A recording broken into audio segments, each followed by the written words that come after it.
ఎంతో కాలంగా పెండింగ్ లో ఉన్న అసంఘటిత కార్మికుల సమస్యల పరిష్కారానికి చొరవ చూపాలని సిపిఐ రాష్ట్ర నాయకులు జెవి సత్యనారాయణమూర్తి ప్రభుత్వానికి విజ్ఞప్తి చేశారు. విశాఖ జిల్లా ఏఐటియుసి ఆధ్వర్యంలో జీవీఎంసీ గాంధీ విగ్రహం వద్ద అసంఘటిత కార్మికులు దీక్షకు ఆయన సంఘీభావం తెలిపారు. అసంఘటిత కార్మికులకు కనీస వేతనములు, ESI, PF, gratuity, bonus, pension సౌకర్యాలకు కాంట్రాక్టర్లు, అవుట్ సోర్సింగ్ యజమానులు చెల్లించడం లేదన్నారు. వీరిపై లేబర్ డిపార్ట్మెంట్ ఎటువంటి చర్యలను తీసుకోవడం లేదని, ప్రిన్సిపల్ ఎంప్లాయీస్ అయిన వారు కూడా ఎటువంటి చట్టపరమైన చర్యలు చేపట్టడం లేదని మండిపడ్డారు. రాష్ట్రంలో గత 16 సంవత్సరాల నుండి కనీస వేతనాల బోర్డును నియమించలేదని తెలిపారు. ఈ రోజుని దేశ సంపద సృష్టికర్తలు అసంఘటిత రంగంలో పనిచేస్తున్నటువంటి కార్మికులే.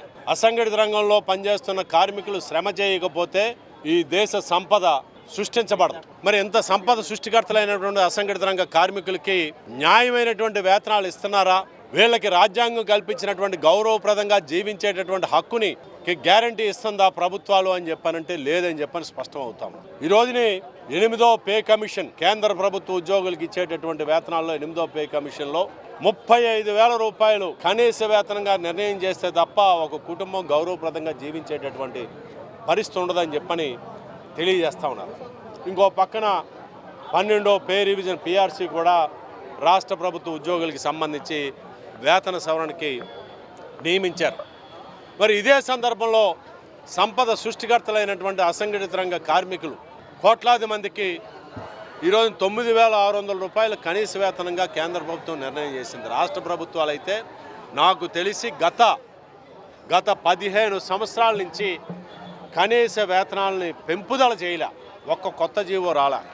మరో పక్కన స్వయం ఉపాధి రంగంలోని గిగ్ వర్కర్స్ పేరుతోని జొమాటోలో కానివ్వండి, స్విగ్గీ కానివ్వండి, ర్యాపిడో లాంటి వినియోగించుకొని స్వయం ఉపాధి పొందేటటువంటి వారి యొక్క సంఖ్య కూడా గణనీయంగా పెరుగుతూ ఉంది.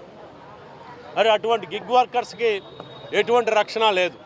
అలాగే స్వయం ఉపాధి రంగంలోని ఫుట్పాత్ల మీద వ్యాపారం చేసేవాళ్ళు, తోపుడు బళ్ళ మీద వ్యాపారం చేసేటటువంటి వాళ్ళకు కూడా ఎటువంటి రక్షణ లేనటువంటి నేపథ్యంలో ఈరోజుని అసంఘటిత రంగంలో పనిచేస్తున్నటువంటి అది స్వయం ఉపాధి కానివ్వండి, నేరుగా కానివ్వండి, ప్రత్యక్షంగా కానివ్వండి, ఉపాధి పొందేటటువంటి వాళ్ళందరికీ కూడా కనీస వేతనం 35,000 రూపాయలు నిర్ణయం చేయాలని, దానితో పాటు వీళ్ళకి సామాజిక భద్రత కల్పించాలని, రిటైర్ అయిన తర్వాత కూడా గౌరవప్రదంగా జీవించేటటువంటి పద్ధతుల్లో గ్రాడ్యుటీ లేకపోతే పెన్షన్ సౌకర్యాలు కూడా కల్పించాలని చెప్పని డిమాండ్తోని ఈరోజు గత 5 రోజుల నుంచి ఏ రంగానికి ఆ రంగం, అది కళాశీలు కానివ్వండి, లేకపోతే ఆటో కార్మికులు కానివ్వండి, భవన నిర్మాణ కార్మికులు కానివ్వండి, కాంట్రాక్ట్ కార్మికులు కానివ్వండి, అలాగే స్వయం ఉపాధి పొందినటువంటి వీధి విక్రయదారులు కానివ్వండి, వీళ్ళందరూ రంగాల వారీగా ఇక్కడ ధర్నాలు చేశారు.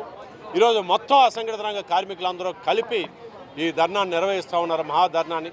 ఈ సందర్భంగా ఈ అంశాలన్నీ కూడా జిల్లా కలెక్టర్ గారి ద్వారా రాష్ట్ర ప్రభుత్వానికి తెలియజేస్తాం. రాష్ట్ర ప్రభుత్వం, కేంద్ర ప్రభుత్వం స్పందించి అసంఘటిత రంగంలో ఉన్నటువంటి పనిచేస్తున్నటువంటి కార్మికులకి సరైనటువంటి భద్రత కల్పించి గౌరవప్రదంగా జీవించేటటువంటి హక్కుకి గ్యారంటీ ఇస్తే సరే, లేని పక్షంలో ఈ హక్కుకే మరిన్ని పోరాటాలు చేస్తామని చెప్పని తెలియజేస్తాము.